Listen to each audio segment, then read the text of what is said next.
Imagine having just enough food for one last meal, then nothing. That's where this widow was, starving, hopeless, preparing to die with her son. Then Elijah shows up with a bold request. Feed me first. Sounds intense, right? But what happens next is a miracle that changed everything. Her jar never ran dry, her oil never ran out. And just when things seemed good, tragedy struck again. But God moved. This is a story of faith, obedience, and God's power in impossible situations. Stick around, because what happened to this widow might just be the lesson you need today. Now Elijah was a prophet, and at that time Israel was deep in idolatry. King Ahab and Queen Jezebel had turned the nation away from God, worshiping Baal.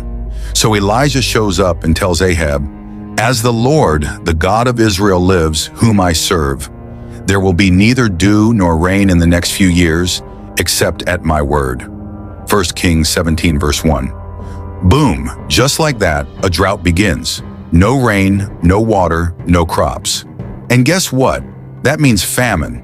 God then tells Elijah to go hide by a brook, and he sends ravens to bring him food. But after a while, even the brook dries up.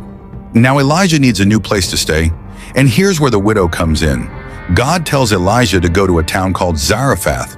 So Elijah goes and sees this woman gathering sticks. He asks her for some water and bread, but the woman says, "As surely as the Lord your God lives, I don't have any bread, only a handful of flour in a jar and a little olive oil in a jug." 1 Kings 17 verse 12. She's basically saying, "I'm about to make the last meal for me and my son, and then we'll die." Now imagine that. A single mom in the middle of a famine with just enough food for one last meal. And Elijah is over here asking for a portion.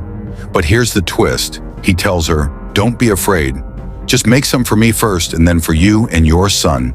Because God says your flour and oil won't run out until the drought ends." That's another levels of faith. But she obeys. She makes the bread for Elijah first.